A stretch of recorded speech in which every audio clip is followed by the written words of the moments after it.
Céline Dion, une des plus grandes voix de tous les temps. Une légende vivante qui a vendu plus de 250 millions d'albums dans le monde entier. Mais depuis 2022, elle traverse l'épreuve la plus difficile de sa vie. Et ce que vous allez découvrir aujourd'hui va vous bouleverser. Restez jusqu'à la fin, car la vérité est bien plus profonde que ce que les médias racontent. Décembre 2022. Le monde de la musique s'arrête. Céline Dion publie une vidéo sur les réseaux sociaux. Elle est en larmes. Sa voix tremble. Elle annonce qu'elle souffre d'une maladie rare et incurable, le syndrome de la personne raide. Des millions de fans sont sous le choc. Mais qu'est-ce que c'est vraiment? Le syndrome de la personne raide. Un nom qui semble presque anodin. Mais derrière se cache une réalité terrifiante. C'est un syndrome neurologique extrêmement rare qui attaque le système nerveux central. Les muscles deviennent rigides, se contractent de manière incontrôlable. Imaginez ne plus pouvoir marcher normalement, avoir des spasmes si violents qu'ils peuvent briser vos côtes. Cette maladie touche seulement une personne sur 1 million. C'est si rare que même les médecins ont du mal à la diagnostiquer. Et aujourd'hui, il n'existe toujours pas de remède. Aucun traitement miracle. Mais voilà ce qu'on ne vous dit pas. Céline souffrait déjà bien avant 2022. Dans son documentaire I Am, Céline Dion, sorti en 2024, elle révèle enfin la vérité.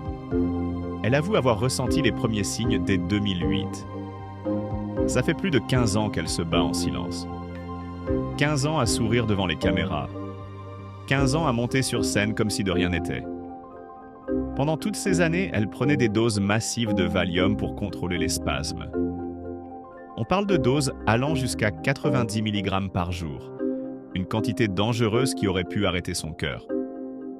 Pourquoi prendre de tels risques? Parce qu'elle ne voulait pas décevoir ses fans, parce qu'elle ne voulait pas annuler ses concerts. Pour Céline, la scène, c'est sa raison de vivre. Elle a expliqué « Je mentais. Je ne voulais pas que les gens sachent. Je voulais juste continuer à faire ce que j'aime. » Mais le prix à payer était énorme. Chaque concert devenait un combat. Dans le documentaire, on la voit avoir une crise en direct. Ses pieds se tordent. Son corps se fige complètement. Elle ne peut plus bouger, ne peut plus respirer. Son visage exprime une terreur absolue. Ses thérapeutes tentent de l'aider, mais pendant la crise, il faut attendre. Céline est prisonnière de son propre corps. Ces images ont fait le tour du monde. Des millions de personnes ont pleuré. On réalise enfin l'ampleur de sa souffrance. Aujourd'hui, voici à quoi ressemble la vie de Céline Dion. 5 jours par semaine, elle suit une thérapie physique intense.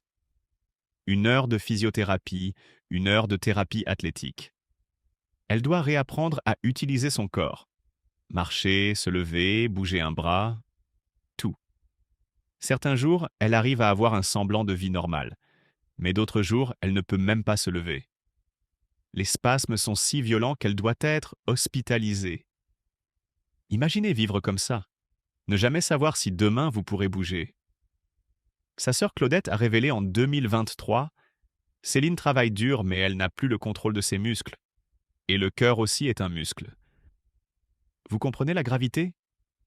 Si cette maladie affecte les muscles involontaires comme le cœur ou les poumons, les conséquences pourraient être fatales.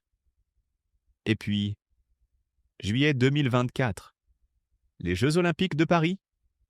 L'impossible se produit. Sur la tour Eiffel, Céline apparaît et chante l'hymne à l'amour. Sa voix résonne dans tout Paris. Le monde pleure. Céline est de retour. Mais voici ce que personne ne sait. Cette performance de 4 minutes lui a coûté tout. Selon ses proches, elle s'est entraînée pendant des mois pour tenir debout ces 4 minutes. Elle a pris des risques énormes. Ses médecins étaient terrifiés. Mais Céline a insisté. C'est peut-être ma dernière chance de montrer que je suis toujours là. Le lendemain, elle s'est effondrée. Son corps a payé le prix. Pourquoi ce risque? Parce que pour Céline, la musique c'est son âme. Elle préfère mourir sur scène que vivre sans chanter. Elle a dit « Si je ne peux plus chanter, je ne sais pas qui je suis. » Va-t-elle revenir sur scène? Personne ne sait. Cette maladie est imprévisible. Mais Céline a dit « Je retournerai sur scène, même si je dois ramper. parce que abandonner n'est pas une option. Ces médecins sont divisés. Certains pensent qu'avec les bons traitements, elle pourrait retrouver une qualité de vie. D'autres sont moins confiants. Mais Céline explore tous les traitements possibles. Thérapies expérimentales, nouveaux médicaments, recherche mondiale. Elle finance même la recherche sur cette maladie. Au-delà de la maladie, comprenez que Céline est une guerrière. 2016, l'année la plus sombre. Elle perd son mari René d'un cancer.